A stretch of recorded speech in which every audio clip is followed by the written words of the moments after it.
Quero convidar você nesse instante a abrir sua Bíblia novamente na carta aos Hebreus. Nós vamos ler a partir no capítulo 10 e também no capítulo 11. No capítulo 10, nós iremos ler a partir do versículo 32 ao versículo 39, e no capítulo 11 nós iremos ler do versículo 1 ao versículo 6. Quando você encontrar, você diz amém.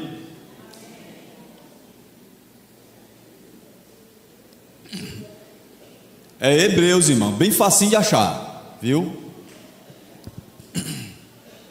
Glória a Deus. Que o nome dele seja bendito, que o nome do Senhor seja glorificado, e a cada momento que o nosso coração se abra para perceber a bondade do Senhor.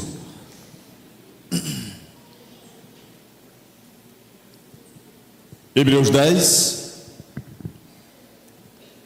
a partir do versículo 32.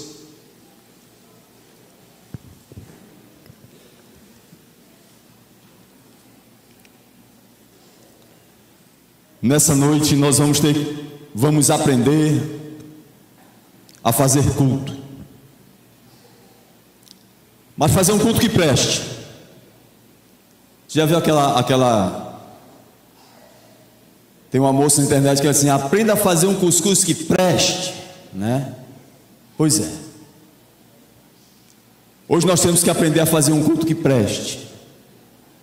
E esse culto que presta, ele está aqui em Hebreus capítulo 10, Hebreus capítulo 11.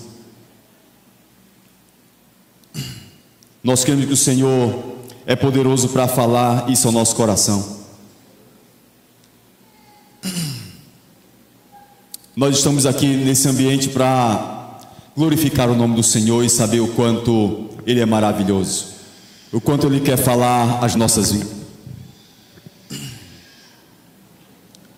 Lembrai-vos, porém, dos dias anteriores, em que, depois de iluminados, sustentastes grandes lutas e sofrimentos, ora expostos como espetáculo tanto de vergonha quanto de tribulações, e tornando-vos participantes. Co-participantes com aqueles que deste modo foram tratados. Porque não somente vos compadecestes dos encarcerados, como também aceitastes com alegria o espólio dos vossos bens, tendo ciência de possuirdes vós mesmos patrimônio superior e durável. Isso é muito importante entender. As tribulações que nós passamos precisam ser acompanhadas de ciência, de conhecimento, de ter clareza, de possuirmos nós patrimônio superior e durável. 35. Não abandoneis, portanto, a vossa confiança, ela tem grande galardão. Com efeito, tendes necessidade de perseverança, para que, havendo feito a vontade de Deus, alcanceis a promessa. Porque ainda dentro de pouco tempo aquele que vem virá e não tardará. Todavia o justo viverá pela fé. E se retroceder, nele não se compraz a minha alma. Nós, porém, não somos dos que retrocedem para a perdição. Somos, entretanto, da fé para a conservação da nossa alma. Hebreus 11, de 1 a 6 diz assim: ora, a fé é a certeza de coisas que se esperam, e a convicção de fatos que não se veem.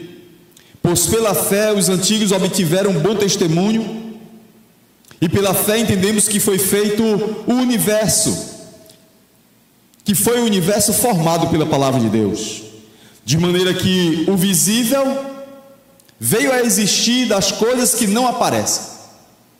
Pela fé, Abel ofereceu a Deus mais excelente sacrifício do que Caim, pelo qual obteve testemunho de ser justo, tendo a aprovação de Deus quanto às suas ofertas.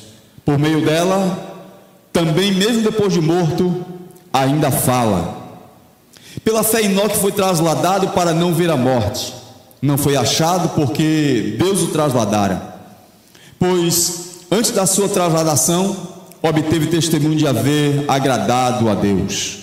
De fato, sem fé é impossível agradar a Deus, porquanto se faz necessário que aquele que se aproxima de Deus creia que Ele existe e que se torna galardoador dos que o buscam. Amém. Glória a Deus.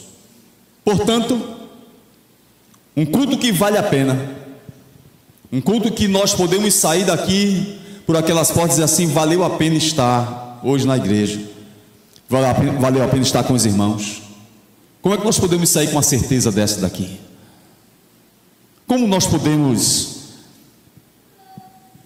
colocar o nosso coração toda uma confiança de que o que fizemos aqui deixou Deus bem contente, Ele tem aberto um sorriso para nós da sua habitação? Veja, para fazer um culto agradável ao Senhor, nós vamos ter que contar com uma receita que ainda não foi escrita. Como é que eu vou fazer um culto que preste com uma receita que ainda não foi escrita? Uma receita que não está comigo, né? Porque a palavra do Senhor diz que para agradar a Deus tem que passar por uma convicção de fatos que não se veem. São ingredientes invisíveis, uma receita que não está diante de você, mas se espera. A gente passa por essas portas, louvando ao Senhor, senta com pessoas que nós não chamamos para cá, e nós cremos, temos plena confiança de quem chamou cada uma dessas pessoas aqui foi o próprio Deus. Chamou, colocou a fé no coração para cada um estar aqui, e derramou sobre nós graça e favor, para que nós juntos pudéssemos ser a sua igreja. A igreja que Ele vem buscar, a igreja que Ele é agradável. Mas essa receita para servir a Deus, Ele diz assim: a fé é a certeza de coisas que você só espera, não está diante de você, mas você aguarda. É uma convicção de fatos que você não pode perceber. Então os ingredientes aqui, eles são invisíveis. Mas por que eu posso ter uma certeza? Porque deu certo com os antigos. Veja o versículo 3. O versículo 3 diz que, o versículo 2, com os antigos deu certo. Eles não deixaram a receita pronta nem escrita, mas o que eles fizeram, Deus deu testemunho. Deus é testemunha que eles fizeram aquilo que era certo. Os antigos obtiveram bom testemunho. Bom, se deu certo com os antigos, a gente então pode caminhar com essa certeza, pode dar certo conosco também aqui. O versículo 3, ele vai nos dar a garantia, vai dar certo, se você colocar nessa receita o ingrediente correto, que é a fé. Se você confiar, se você colocar a fé aqui, essa receita vai dar certo. Pela fé, entendemos que o universo foi criado pela palavra de Deus.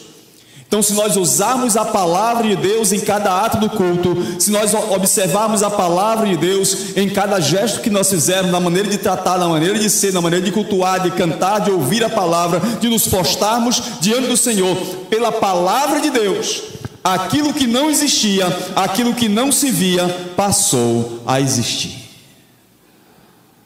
Deu certo, porque nós usamos o ingrediente correto, pela fé e pela palavra de Deus. Nós estamos aqui nessa noite por conta dessas duas coisas, por nossa fé e por causa da palavra do Senhor. Ofertando a fé, ofertando por fé. Uma oferta de fé gera um culto de excelência. E então Deus nos coloca pela sua palavra dois testemunhos gloriosos, dois gigantes de fé, Abel e Enoque. Abel então lhe traz uma oferta gloriosa, a melhor oferta, uma oferta de excelência. E Enoque traz a melhor prática, o melhor caminhar, o melhor jeito de fazer. E então coloca assim: tem Abel e tem Enoque. Um glorificou a Deus com a sua morte, o outro glorificou a Deus com a sua vida. Mas cada um ofereceu a Deus um culto agradável, um culto pela fé. Se você for para o capítulo 4 de Gênesis, você vai ouvir falar de Abel. Deus está conversando com Caim acerca de Abel. E Deus fala e Caim fala no capítulo 4 de Gênesis. Abel não diz uma palavra. Você pode ler a Bíblia de capa a capa, você não vai saber uma palavra que Abel disse. Não tem uma palavra de Abel na Bíblia. Mas a palavra do Senhor diz aqui em Hebreus, no versículo 4 do capítulo 11, que por meio desta oferta agradável ao Senhor, por meio de um culto, Abel, depois de morto, ainda fala.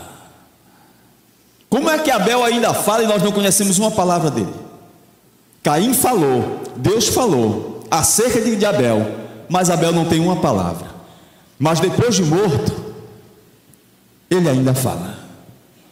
Que culto maravilhoso foi esse que Abel prestou ao Senhor. Que oferta tão gloriosa foi essa que Abel colocou diante do Senhor, para ser tão aprovado, para Deus se alegrar tanto com o que ele apresentou, que o culto de Abel foi tão perfeito, a oferta dele foi tão excelente, que nós, não conhecendo uma palavra que ele tenha dito, o culto dele ainda é glorioso. O culto dele ainda tem gosto, tem uma razão, tem algo glorioso que nos ensina aqui. Nós temos no capítulo 5 a história de Enoque.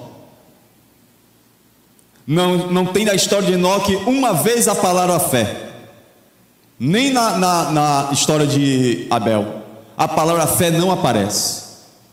Mas a palavra do Senhor diz que Enoque andou com Deus.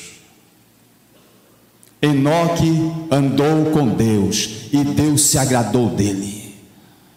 Enoque andou tão perto de Deus, Enoque andou de maneira tão agradável a Deus, era tão bom Deus andar com Enoque, e para Enoque era tão bom Deus estar perto dele, que não teve outra alternativa a não ser trazer Enoque trasladado para cá.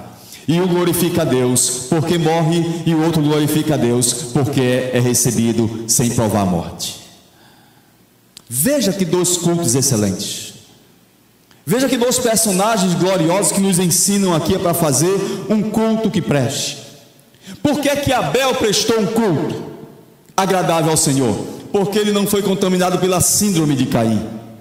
Por que que Enoque conseguiu agradar ao Senhor caminhando com ele, e foi trasladado, retirado dessa vida, foi tirado desse mundo sem provar a morte, sem provar uma enfermidade, sem provar uma dor? Ele apenas foi puxado para junto de Deus.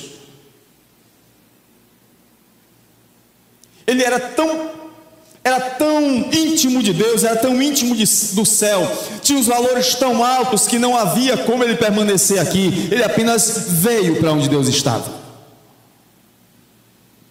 Como isso pode ser tão glorioso e não ter nada sobre fé na vida desses homens?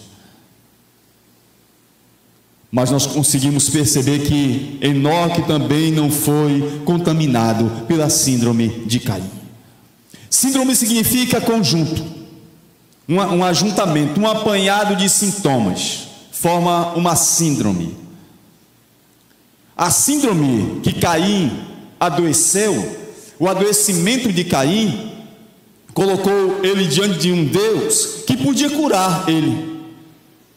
Mas a síndrome de Caim era terrível. Como é essa síndrome? Como é que a gente adoece para deixar um culto doente para o Senhor? É quando a gente vem cultuar sem a dimensão exata, sem o conhecimento exato de quem Deus é, sem um conhecimento exato do caráter de Deus. A gente se arruma, a gente sabe que é um domingo, a gente sabe que é uma quarta-feira, a gente sabe que é uma sexta-feira, que tem culto de oração, que tem escola dominical, que tem culto de doutrina, tem um culto de domingo, e a gente então vem.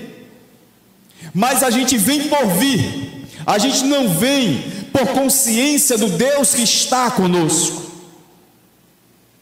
Por que isso é tão importante? Porque quando você conhece a palavra, quando você conhece ao Senhor, quando você se envolve com as coisas de Deus, e você então começa a crescer em Deus pela sua palavra, conhecendo a sua palavra, andando pela sua palavra, se alimentando pela sua palavra, você descobre coisas excelentes acerca dele. Então começa a perceber que a coisa mais gloriosa que você aprende da palavra de Deus, e mais glorioso que você descobre da palavra de Deus, não é que Jesus tenha nascido de uma virgem. Esse não é o maior milagre. É glorioso? É maravilhoso? Com certeza. Mas não é a melhor coisa. A melhor coisa não é o fato dele ter vertido o seu sangue por nós na cruz do Calvário e ter feito um sacrifício glorioso por nós, ter ressuscitado ao terceiro dia. Isto é glorioso? Isso é maravilhoso? Extremamente glorioso. Arrebata os nossos corações? Sim. O Cristo ressurreto é maravilhoso? Sim. Ele reina para sempre. Mas este não é o melhor aspecto da palavra. A coisa mais gloriosa que nós descobrimos na palavra do Senhor é que outrora nós vivíamos segundo o curso deste mundo, segundo a vontade da carne e fazendo a vontade da carne, e éramos colocados como aqueles que são filhos da desobediência. Mas veio então a misericórdia e a graça de Deus e nos fez família de Deus, e nos fez povo de Deus, e nos fez templo de Deus, e Ele então passou a habitar nas nossas vidas. Deus passa a habitar na nossa vida pelo seu Espírito. O Espírito de Deus, a essência de Deus, não apenas caminha conosco como caminhou com Enoque, não apenas recebe o nosso culto exterior, que nós podemos trazer uma oferta para dizer: Senhor, está aqui a minha oferta. A glória dessa segunda casa aqui é porque o próprio Deus faz a habitação. Ele não precisa nos trasladar, Ele vem. Ele vem, se estabelece, mora. E é isso que a síndrome de Caim nos priva, nos adoece. Quando nós chegamos por essas portas, quando nós nos pusemos a cultuar, quando nós nos colocamos para cantar, para nos posicionar para ouvir a palavra de Deus, para receber do Senhor e sairmos daqui edificados e termos clareza de qual é o nosso propósito e por que existimos e por que respiramos e por que temos essas amplas possibilidades que Deus nos concede como bênçãos e que nós chamamos bênçãos. E entramos e muitas vezes nos assentamos e, tal qual Caim, não nos importamos com o outro. Caim não se importou com Abel.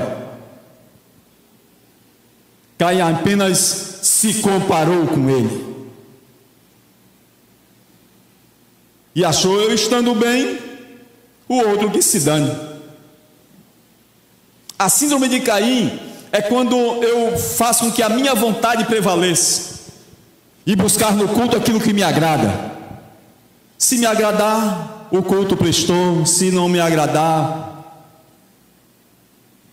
eu reclamo. Eu procuro o pastor e digo: pastor, o senhor está pregando demais. Não dá para pregar só 15 minutos? Não dá para pregar só 15 minutos. 15 minutos a gente prega depois que diz que vai acabar. Aí quando você diz para terminar, aí você prega mais 15 minutos. É só para que serve esse tempo? A síndrome de Caim além de ser pautada pela sua própria vontade, torna o culto uma competição, uma comparação, uma performance, porque está buscando não a glória de Deus, mas a aprovação dos homens. E quando a gente vem ao culto para buscar a aprovação dos homens, a gente já não está cultuando a Deus e nem agradando a Deus, porque está mais preocupado com aquilo que vão dizer de nós do que com aquilo que Deus pensa a nosso respeito. A síndrome de Caim diante do culto não acredita que Deus sonde os nossos corações. Mas no capítulo 4 diz que Deus atentou para Abel e para a sua oferta, e Deus atentou para Caim e para a sua oferta. Agradou-se de um e rejeitou o outro. E por se comparar, e por comparar os sacrifícios, e por comparar a oferta, decaiu-se o seu semblante. Seu semblante ficou confuso, agitado. E Deus disse: o que foi, Caim? Tu não gostou do culto? Disse: não. Abel saiu daqui tão feliz, e eu não estou saindo feliz do culto. Rapaz, teu irmão aqui está tão legal, tão agitado, tá aqui, parece que ele está gostando tanto do culto, eu não estou achando nenhum motivo para gostar do culto.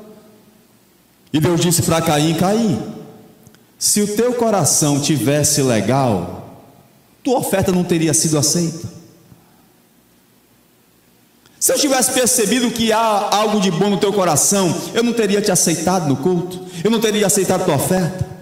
Mas agora, Caim, o pecado está na tua porta, pronto para te pegar, para pular em cima de ti. Agora cabe a ti dominar. Então Caim sai do culto, e o pecado perto da porta pula em cima dele, e ele sai dali para matar o seu irmão. A síndrome de Caim, ela gera endurecimento quando o Senhor repreende pela sua palavra. Foi isso que aconteceu com ele. Adoecido, endureceu-se quando Deus o repreendeu. A voz de Deus ao repreender gera no adorador, sem a receita correta, um endurecimento. Pastor, essa síndrome tem cura? Tem. E se eu tiver acometido dela, Deus tem o poder de curar a nossa vida hoje aqui. Como é que eu posso ser curado dessa síndrome de endurecimento, dessa ira, desse ressentimento contra o meu irmão, de não ligar para que o outro? Como é que eu posso ser curado dessa competição, desta tendência de querer agradar as pessoas, ou dessa tendência de querer ser agradado no culto? É simples, muito simples. Abandone a mágoa, abandone o ressentimento e vá considerar o outro, considere o seu irmão, considere a vida de Cristo na vida dele. Desprenda-se de tudo quanto lhe lesa a visão e faça missões. Leve em consideração o outro, leve em consideração o irmão, leve em consideração a pessoa que não conhece Jesus. Se você tem uma oferta, coloque diante do Senhor esta oferta e abandone tudo aquilo que desagrada ao Senhor. Uma segunda coisa, abandone também a cultura dos muros. Saia da mera virtualidade. Saia da questão digital.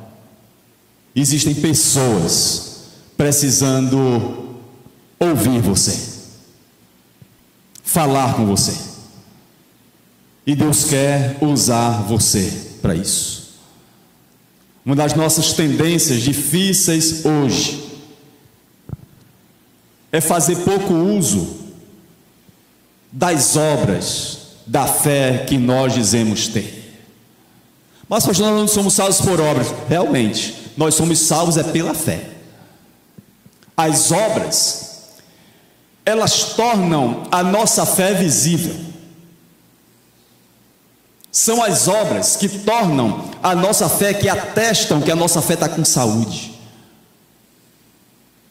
Porque o nosso culto sem as obras, a nossa vida com Deus sem as obras, pode ser um exercício de fé, mas são as obras que dão testemunho que a nossa fé é condizente com a palavra de Deus. As nossas obras são o atestado de que a nossa fé tem saúde.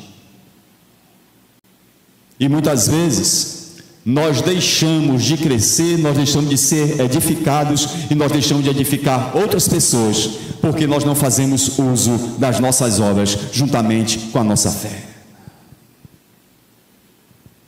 Que obras são essas? As obras que Ele de antemão preparou para que nós andássemos nela, porque nós somos feitura dEle e somos criados em Cristo Jesus para essas boas obras. A Bíblia tem pelo menos 3 relações de dons. 1 Coríntios capítulo 12, Romanos capítulo 4,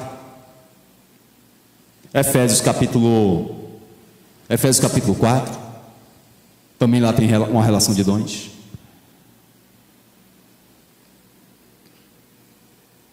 Aonde eu me vejo realizando aquilo ali? Desde quando eu comecei a fazer um daqueles dons?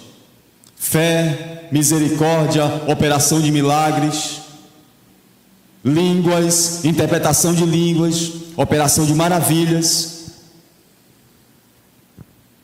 Aonde essas obras estão na minha vivência e caminhada de fé para agradar ao Senhor? Porque Ele habita em mim pelo seu Espírito. Nesse exercício de dons, nessa maneira de realizar a obra de Deus, desempenhando ministérios e trabalhando os dons que Ele nos concedeu, nós demonstramos a qualidade da fé, a saúde da nossa fé e o modo glorioso de agradar ao Senhor. Porque esse dom edifica a nós e também alcança a vida do nosso irmão. Edifica a mim, edifica o irmão, edifica a igreja, e o nome do Senhor é glorificado, e o nosso culto então é aceito. Amém? Quando eu não faço uso dos dons, eu corro o risco de apenas ter fé e fazer um culto por fé, mas não apresentar nenhum atestado disto. A palavra do Senhor diz aqui em Hebreus: pois pela fé os antigos obtiveram bom testemunho. Pela fé entendemos que o universo foi formado pela palavra de Deus. Pela fé Abel trouxe uma oferta. Pela fé o Senhor conheceu o seu coração. Pela fé ele não se comparou com Caim. Pela fé ele obteve bom resultado na sua caminhada com Deus. Pela fé Enoque andou com Deus. Todos viam Enoque andando com Deus. Todos viam a maneira como Enoque tratava, falava, vivia, servia. E essa maneira como Enoque agradou ao Senhor fez com que ele ficasse bem pertinho dele. Portanto, isso tem cura sim. Isso tem cura sim. Use dons, use ministérios para manifestar a fé. Porque se as obras não salvam, mas elas podem atestar a natureza da fé e a saúde da fé que nós temos. Pastor, como é que eu posso saber que essa cura aconteceu na minha vida?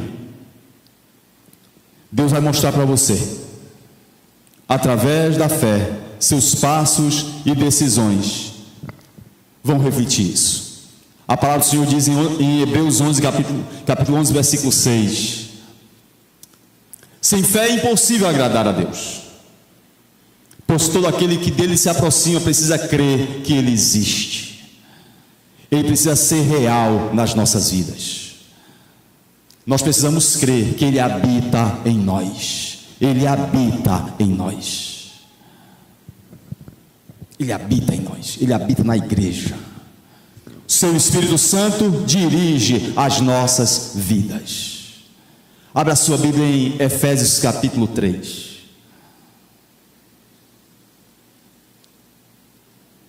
É preciso que você creia, é preciso que eu creia, é preciso que a igreja creia.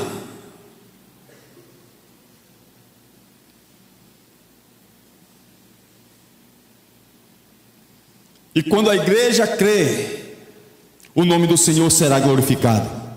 E quando a igreja crê, Cristo se tornará real nas nossas vidas.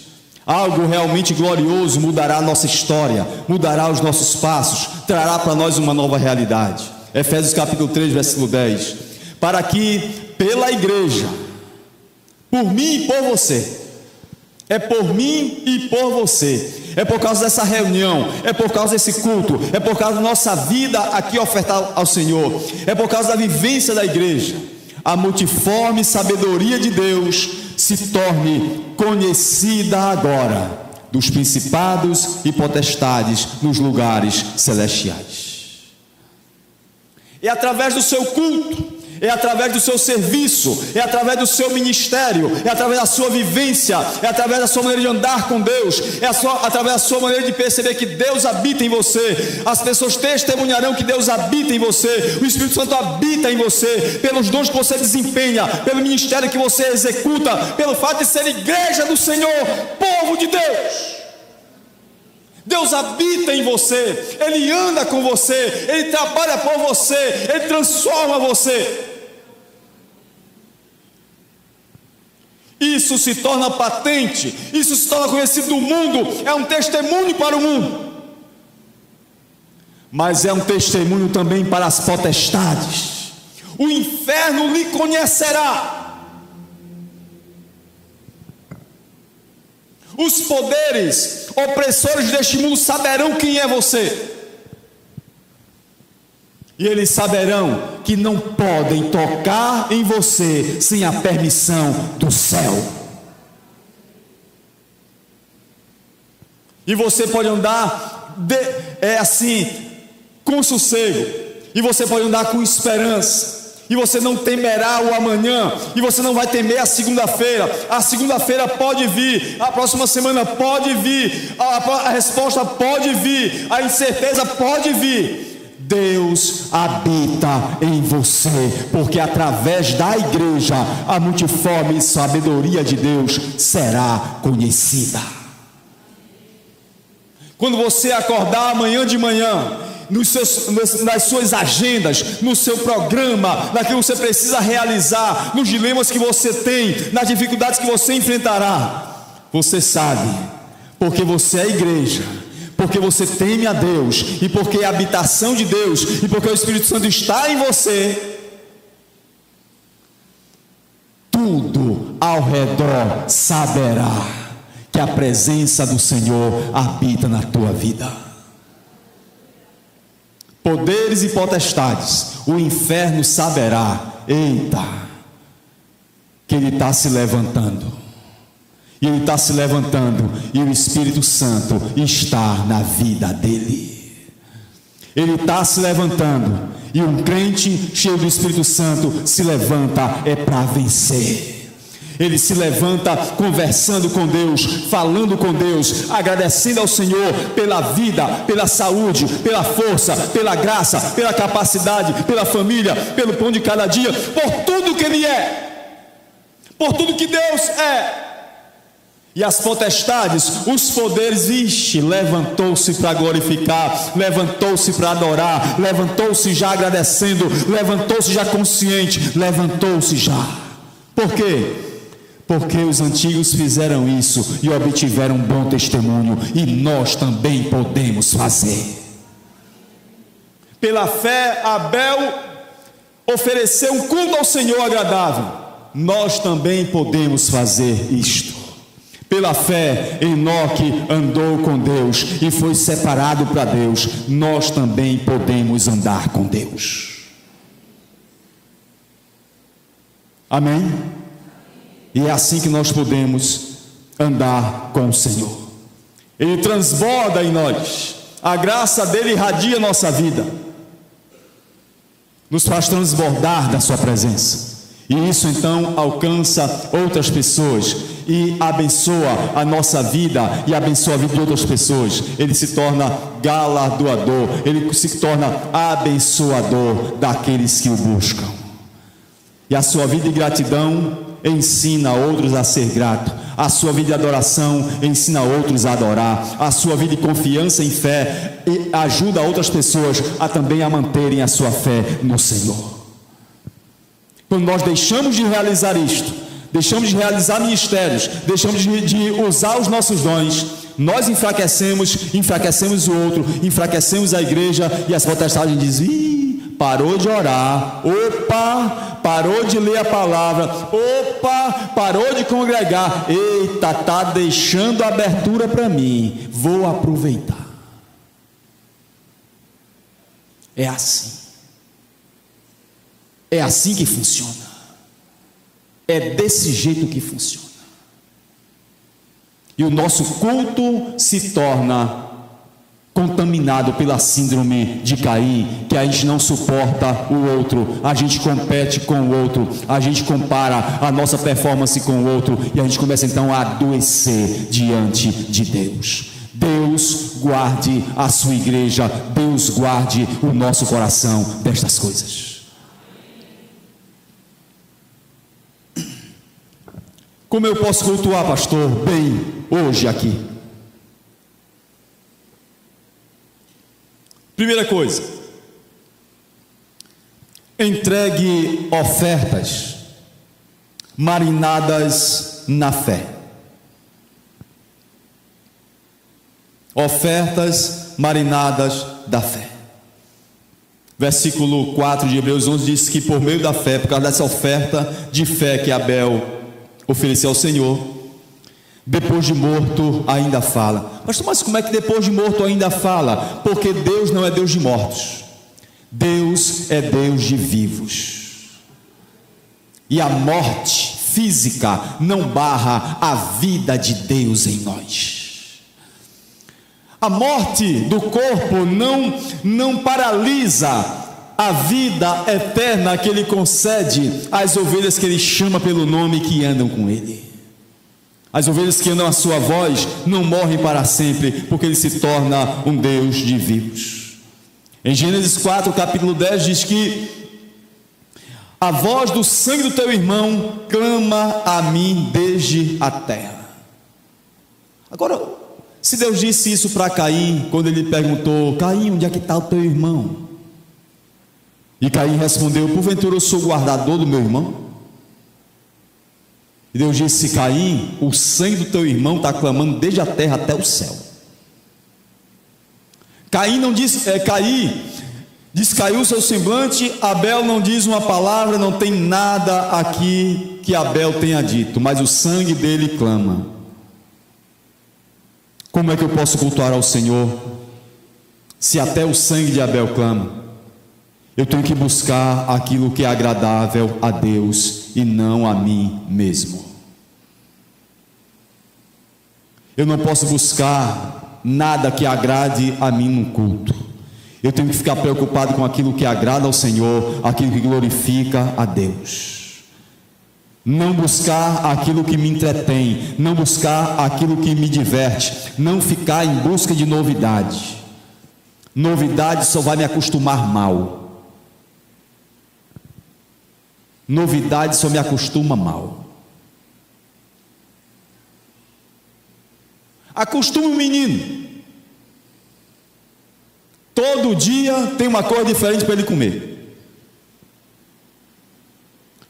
Aí ele come camarão num dia, come carne no outro, come carne de porco no outro, come omelete no outro, come sardinha no outro, come frango assado no outro, come guisado, depois come lasanha. Aí depois que tu acostuma ele a comer todo dia uma coisa, passa 3 dias dando só arroz e feijão para ele.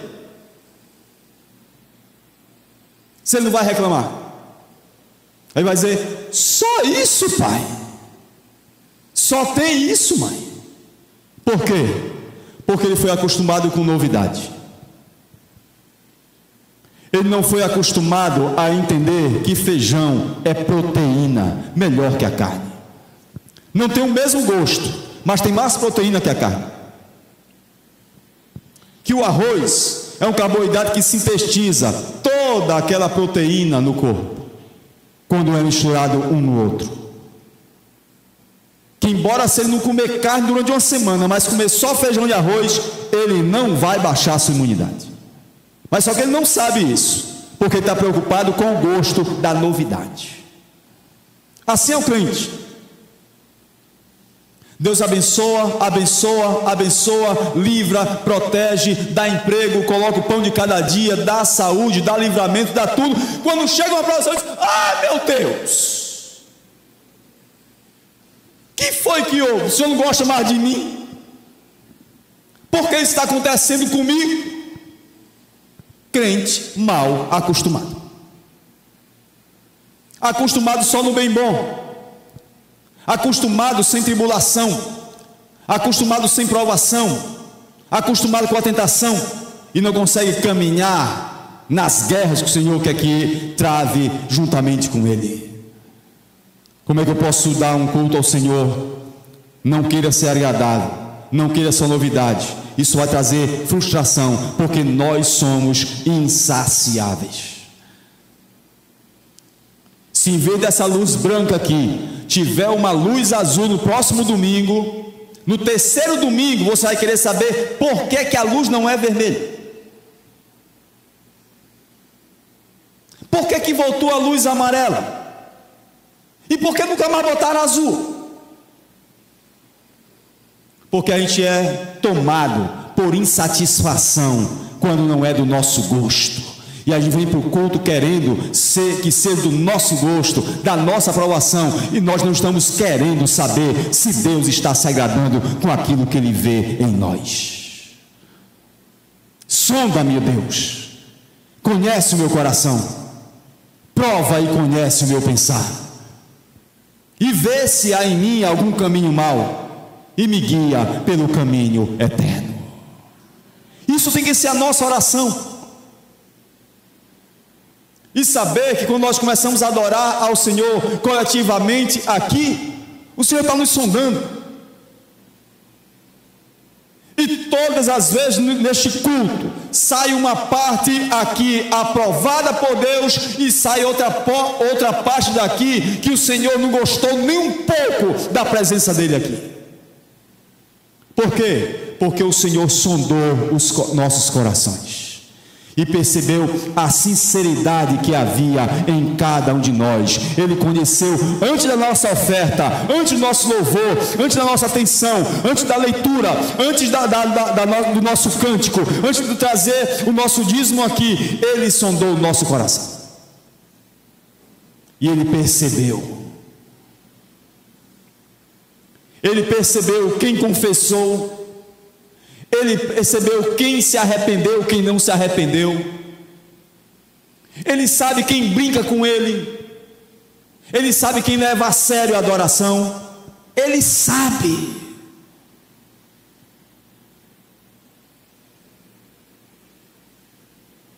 Então nessa noite nós somos desafiados a fazer um culto que preste diante do Senhor. E a maneira como eu posso servir ao Senhor de maneira que agrade a Ele é não me esforçar para impressionar ninguém, só Deus. Eu só preciso me importar com a aprovação de Deus.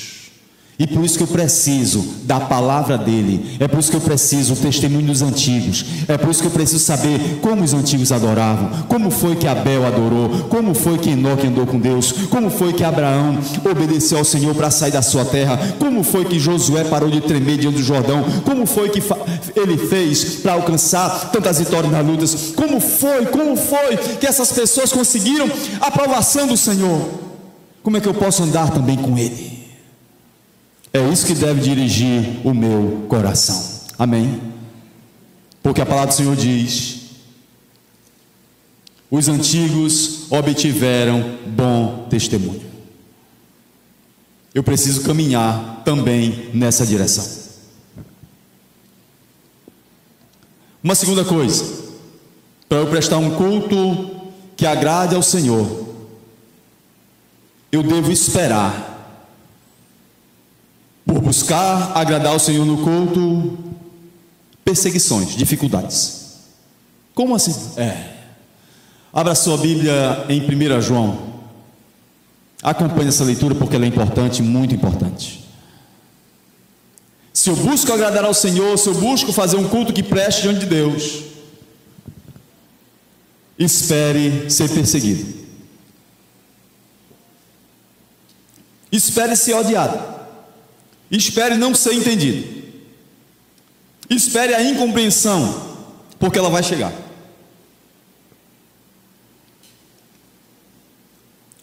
Bem pertinho de Apocalipse, primeira carta de João, capítulo 3, versículo 12, diz assim,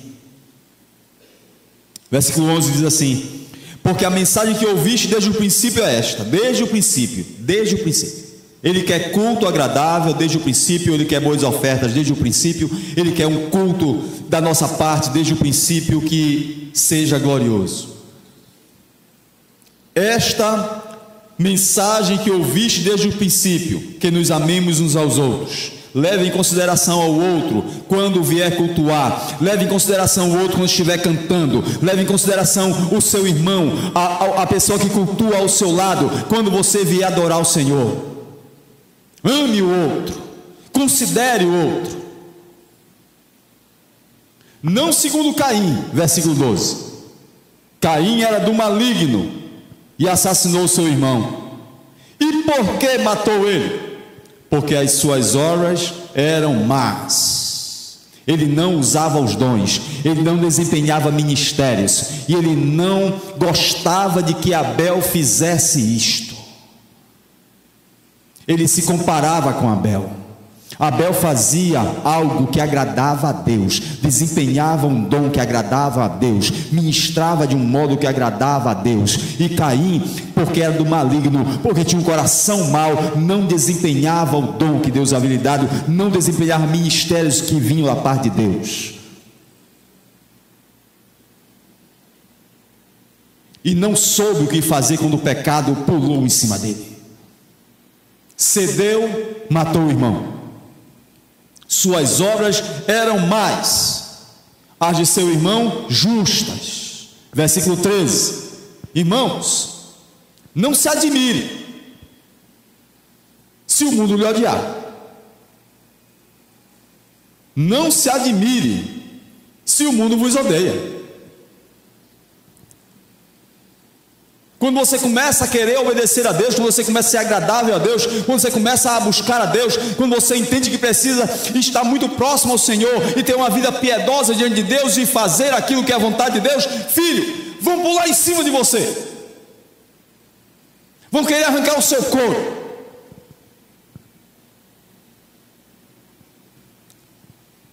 Paulo entendeu isso, perseguia a igreja. Procure 2 Timóteo, capítulo 3. Quando Paulo entendeu isso, porque ele perseguia a igreja, porque ele consentia no apedrejamento e na morte de muitos santos do Senhor, e ele foi apresentado por Ananias e Barnabé para os apóstolos. As pessoas que queriam matar Paulo, não acreditavam em Paulo, começaram a perseguir Paulo, e a igreja precisou tirar ele de Cesareia e mandar ele para muito longe, mandar para Tarso, na Síria de novo.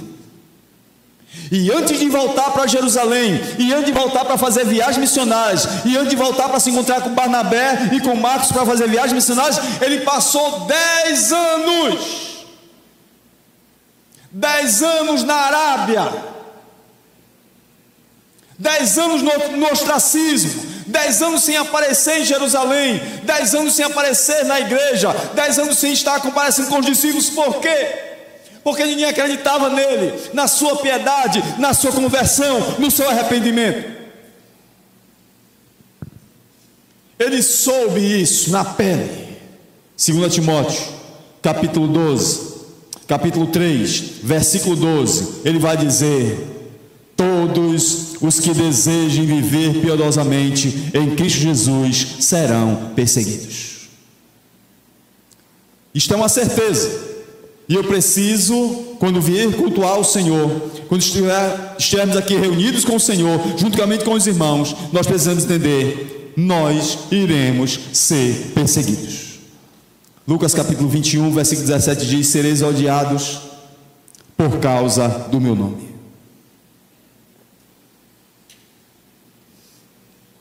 Até uma viúva pobre na sinagoga não tinha paz.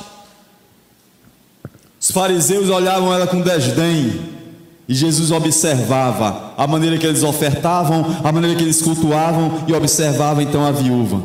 E a viúva pegou 2 moedinhas de centavos e colocou lá. E Jesus disse: esta viúva agradou a Deus. Tem ofertante aqui que entregou muitos valores altos. Jesus disse: esses fariseus entregaram valores altos na sua oferta, mas Deus não se agradou deles.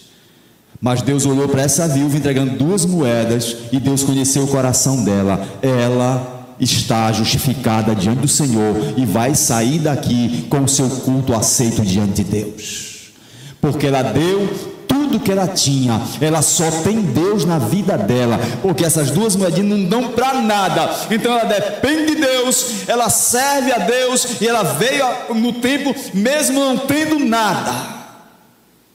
Ela só tem Deus, então ela veio por ter Deus. Deus é tudo na vida dela, e quando Deus é tudo em nossa vida, o nosso culto é superior.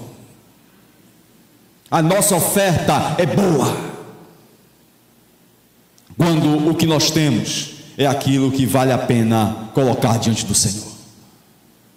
Na casa de Simão, Maria quebra um vidro de nardo puro, joga aos pés de Jesus, e Judas diz assim: para que isso? Para que essa extravagância? Para que esse estrago de perfume?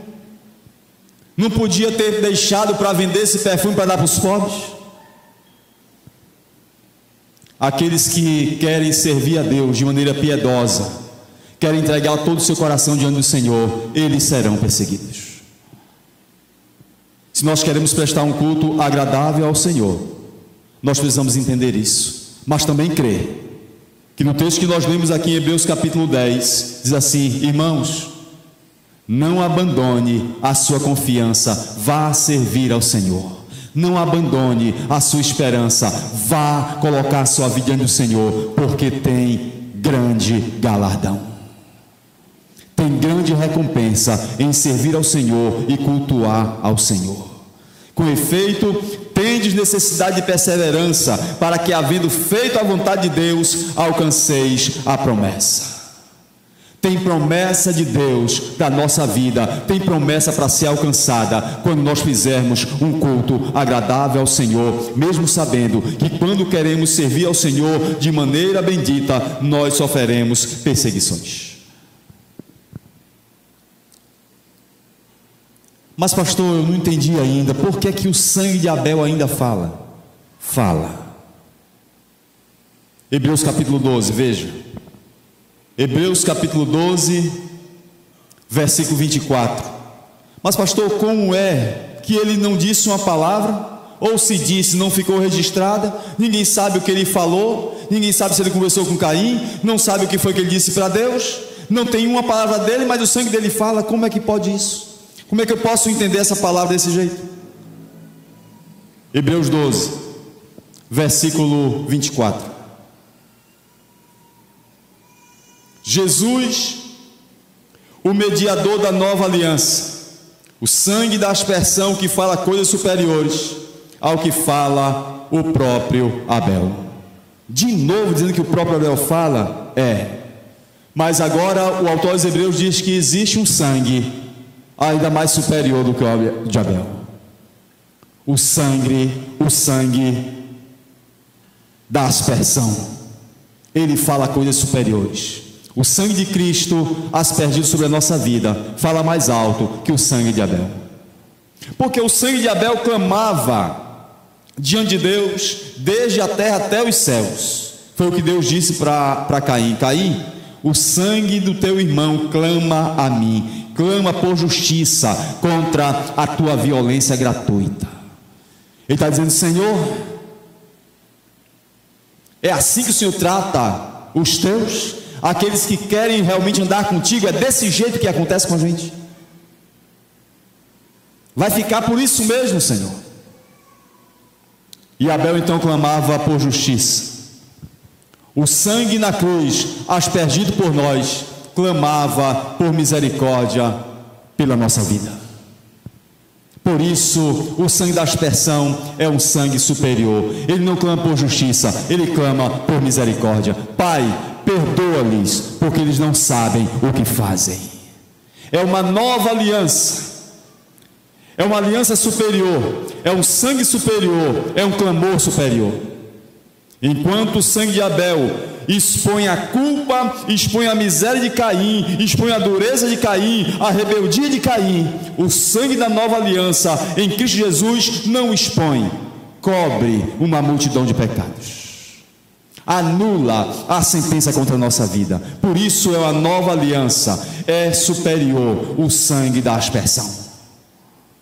Por isso ele ainda fala, o sangue de Abel ainda fala, porque ele foi um modelo para as nossas vidas.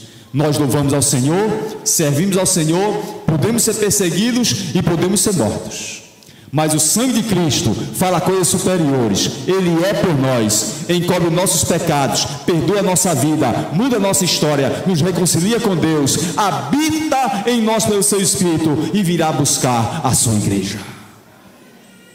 Isto é uma nova aliança, isto é o sangue da aspersão, isto é uma promessa alcançada, e isto é algo superior que nós podemos ter nas nossas vidas. Portanto, não podemos desistir. Paulo olhou para si mesmo e disse: eu vivo num dilema, porque sei que preciso de mudança. E o bem que eu quero fazer, esse eu não faço. E o mal que eu abomino, o mal que eu sei que eu não posso mais fazer, é o que acaba acontecendo. Ele diz assim: miserável homem que sou, quem pode me livrar desse corpo de morte? E ele diz assim no capítulo 7 de Romanos: graças a Deus por Jesus Cristo, nosso Senhor. É Jesus Cristo quem pode mudar a nossa vida, é Jesus Cristo quem pode mudar a nossa história, é Jesus Cristo quem pode transformar o nosso culto de morte num culto de vida diante dele de modo agradável. 1 João capítulo 1 versículo 9 diz assim: se confessarmos os nossos pecados, ele é fiel e justo para nos perdoar os pecados e nos purificar de toda a injustiça. É assim que nós fazemos um culto que presta. É entendendo que a nova aliança nos alcançou e que nós possamos colocar diante de Deus a nossa vida, sair por essas portas dizendo: Senhor, me ajuda, me ajuda, me ajuda. Eu quero esse testemunho. Eu quero que o Senhor olhe para mim e tal qual olhou para Abel e disse: não, eu testemunho a oferta dele, eu atesto o sacrifício dele, valeu a pena ele estar aqui. Que tenha valido a pena também você ouvir a voz do Senhor.